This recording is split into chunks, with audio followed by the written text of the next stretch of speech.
at home. What's up, guys? Chris Killian here. Today we're jumping on HBO Go, and these are the 10 best shows to binge. Did you know that Go spelled backward is OG, which makes sense because HBO is the OG when it comes to quality television. And trust me when I tell you, this was a tough list to make. Kicking off the list at number 10 is Sex and the City. I'm not gonna lie, for me, this spot was a toss-up with Silicon Valley, a show which is admittedly more in my wheelhouse. However, there's also no denying the influence Carrie and the gang had on an entire generation, and considering Sex and the City's popularity earned it 2 separate film spin-offs, there's a reason it has to be included on this list. Number 9, Curb Your Enthusiasm. While improv on television sounds like it would probably be a bad idea, leave it to Seinfeld co-creator Larry David to craft one of the most hilarious shows to ever grace HBO. Number 8 is Crashing. Pete Holmes' semi-autobiographical show that follows his start in stand-up comedy is exactly the kind of show that HBO is perfect for. It's hilarious and features a who's who of stand-up comedy cameos, but can also be just as reflective and showcase the sadder side of the funny people who strive to perform. Coming in at number 7 is Watchmen. For good reason, a lot of people were hesitant to jump on board with this series that was loosely based on the acclaimed graphic novel. But those hesitations were soon laid to rest, as it turns out Watchmen is a riveting miniseries. Exhibiting a rare self-control, showrunner Damon Lindelof has declined to return for a second season, so from beginning to end, the first season of Watchmen feels much more complete than other series. Number 6 is Westworld. At times, Westworld is almost too smart and confusing for its own good. Considering it was created by Jonathan Nolan, who's co-written mind-benders with his brother Chris like Memento, The Prestige, and Interstellar, this makes sense. If you can get past the brain-jarring timeline shifts, then you'll see Westworld as a high-quality, brilliantly acted show that deserves to be binged. Number 5 is Boardwalk Empire, which in my opinion is a criminally underrated show. It features Steve Buscemi as Nucky Thompson, a fictional bootlegger in New Jersey during the Prohibition era, mixed among some of history's most notorious real-life gangsters. If you want proof of how good this show is, consider that the pilot episode was directed by Martin Scorsese himself. Number 4 is Deadwood. Forget what you know about John Wayne westerns. Deadwood drips with an authentic brutality it might have felt like to live in the Old West. Starring Timothy Olyphant and Ian McShane, the show garnered such a cult audience that it too eventually landed its own movie set 10 years after the events of the show, so watch them both together. In the third spot is Game of Thrones. For a time, Game of Thrones was the most popular must-watch series on television. It reached a fever pitch with its 8th and final season and had amassed so much interest, maybe the show could have never ended in a way that made audiences happy. Still, the finale was blasted by fans and critics alike, and if the ending had been more well-received, Game of Thrones might have gone down as the best television show of all time. Number 2 is The Wire. There's arguably never been a more authentic police drama than The Wire, and with good reason, as it was created by David Simon, himself a former police reporter. Initially, The Wire didn't make a big splash, but audiences have since caught up to it, and it now ranks among the greatest television dramas ever.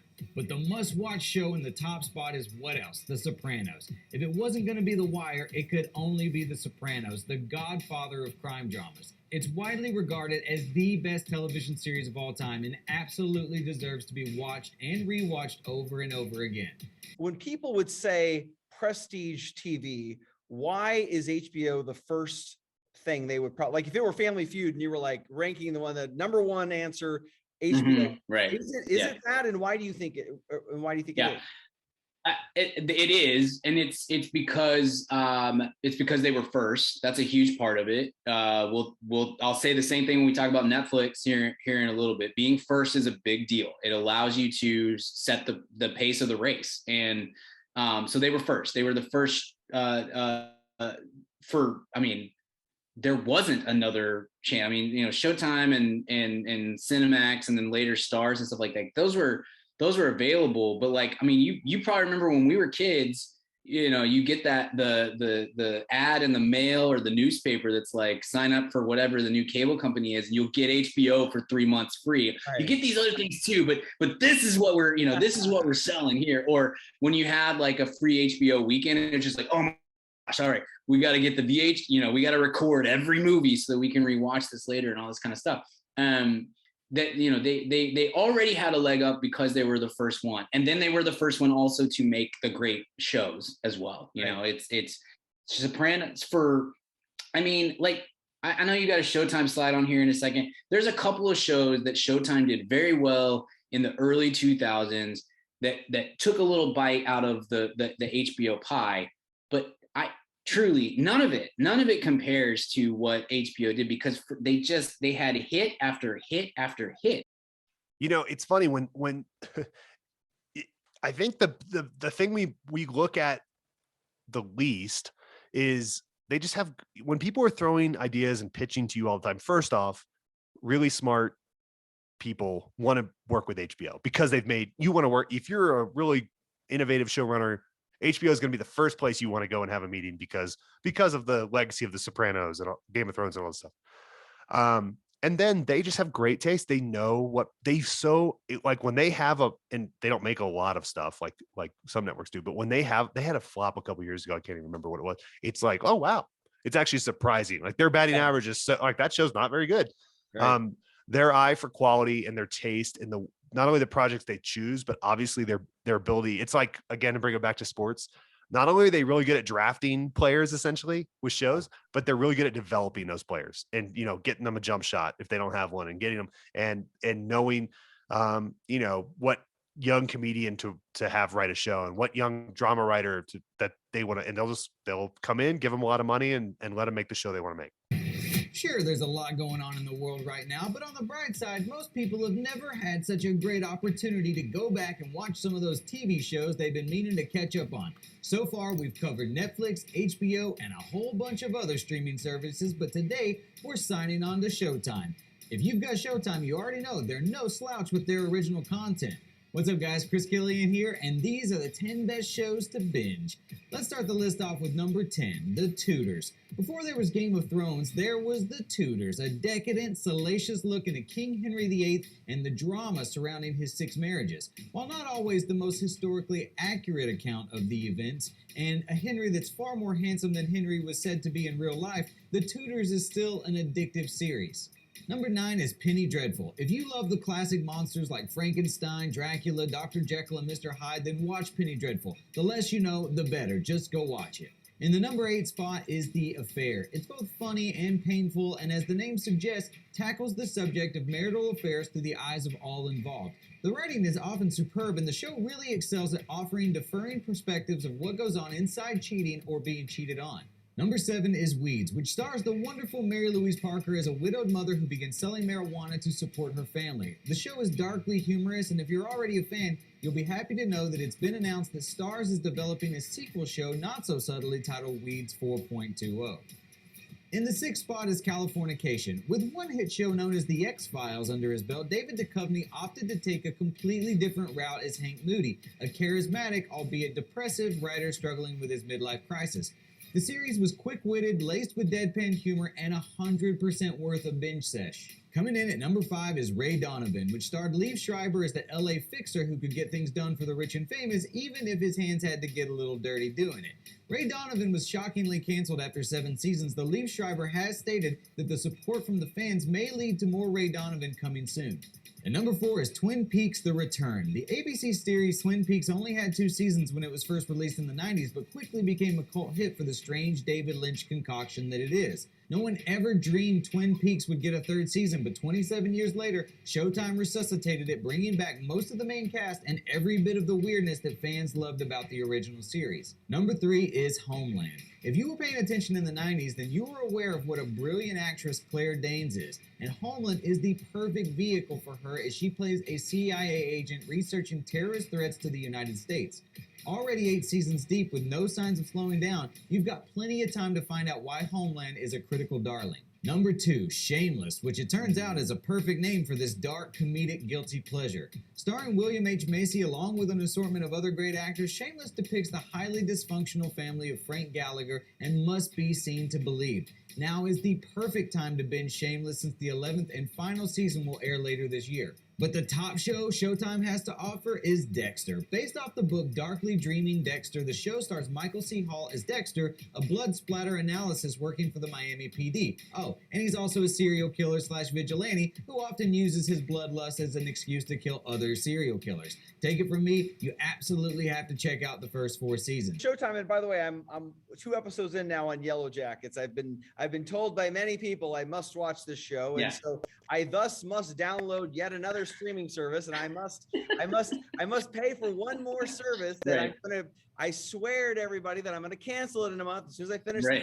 Like, Right. just, I mean, look at my number of entertainment apps that, it's like, this is what, you have to have, Yeah. you got to Yeah. think, like, and I'm not even like, I mean, there's more that I don't even have on here, but it's like, Yeah. how does Showtime compare? Can Showtime ever catch HBO? Does it have anything on there that is like, that makes me, other than Yellow Jackets, maybe, that would make me go, I've got to get Showtime?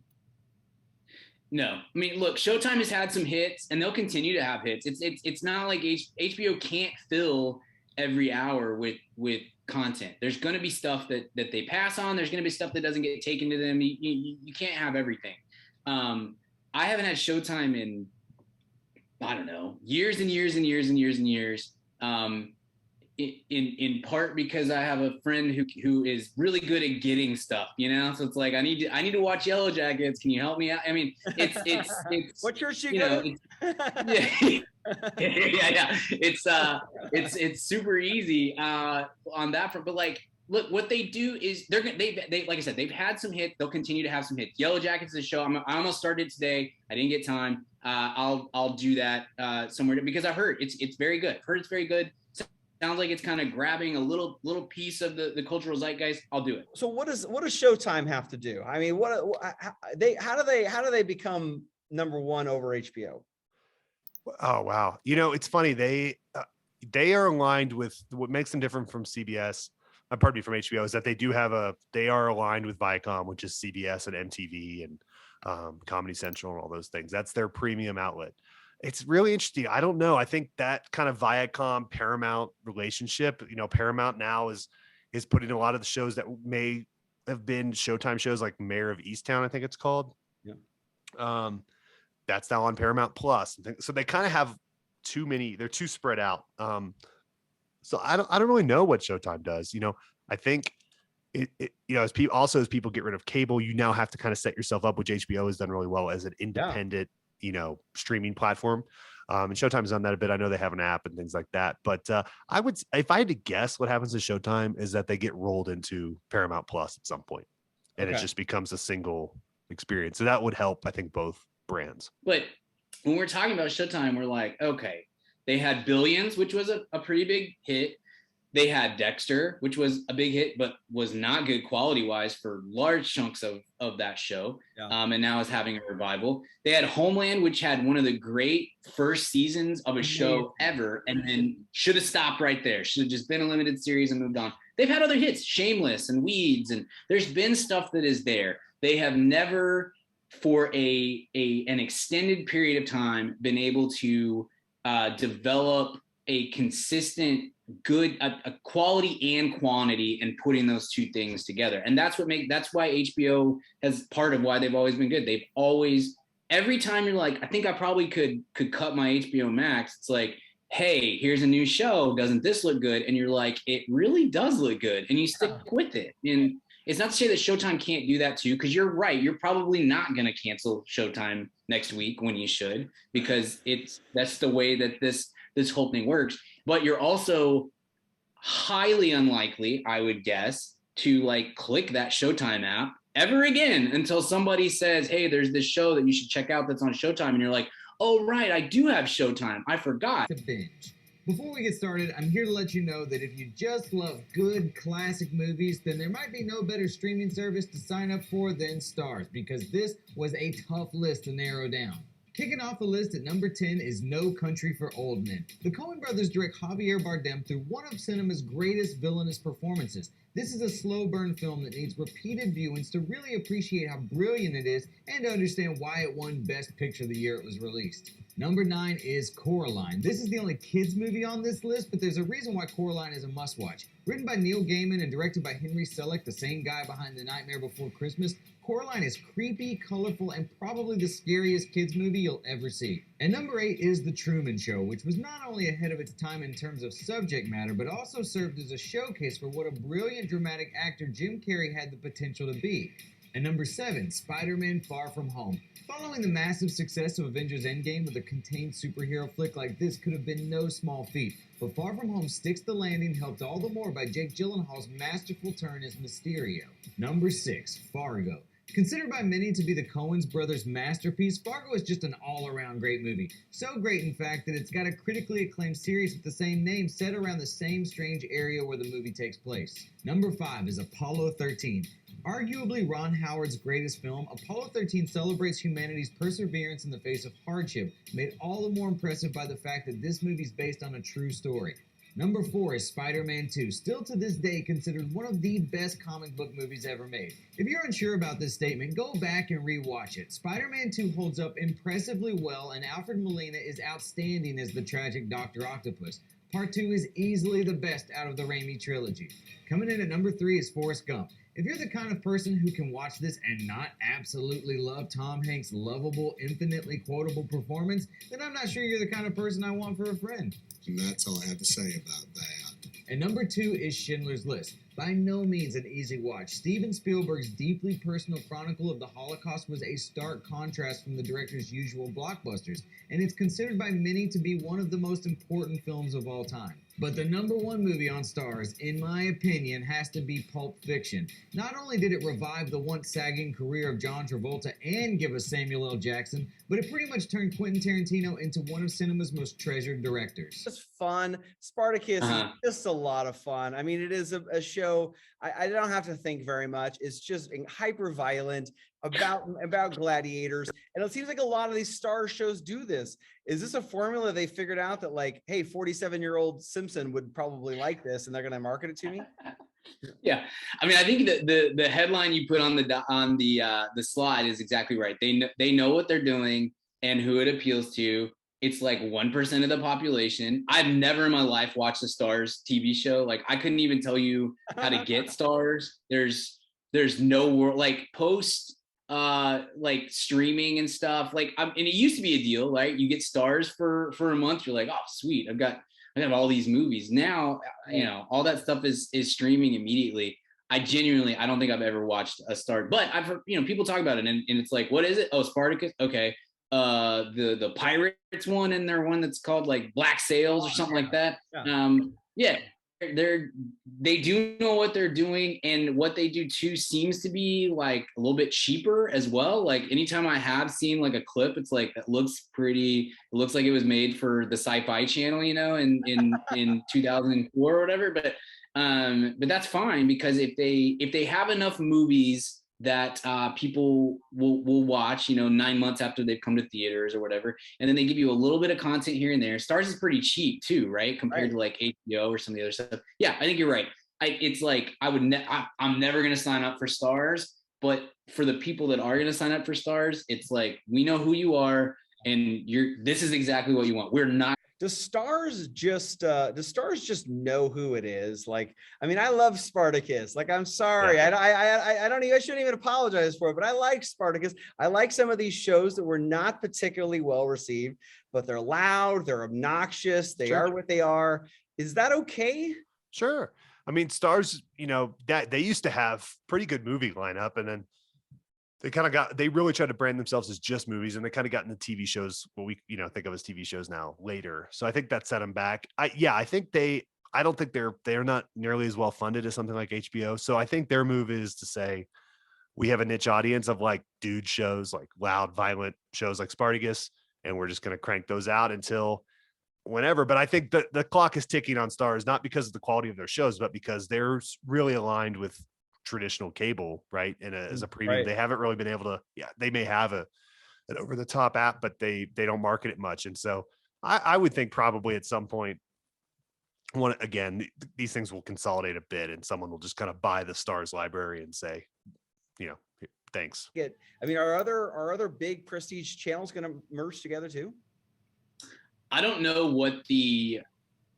who the overlying companies are for Showtime or Stars, or like what kind of money they have. But it's honestly surprising to me that it hasn't already happened. They must have more backing, like Viacom or whatever. They must have more backing than or it costs less money.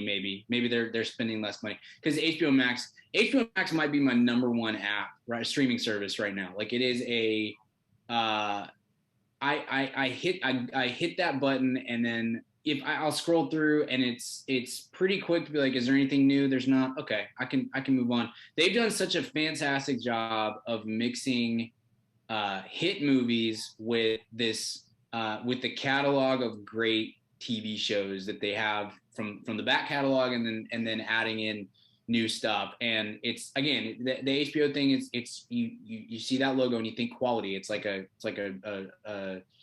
Pavlov's dog kind of thing, almost, of like, yep, that's probably going to be good. Maybe it won't be, but I'm at least going to be good enough for me to give it an episode or two to see if it works.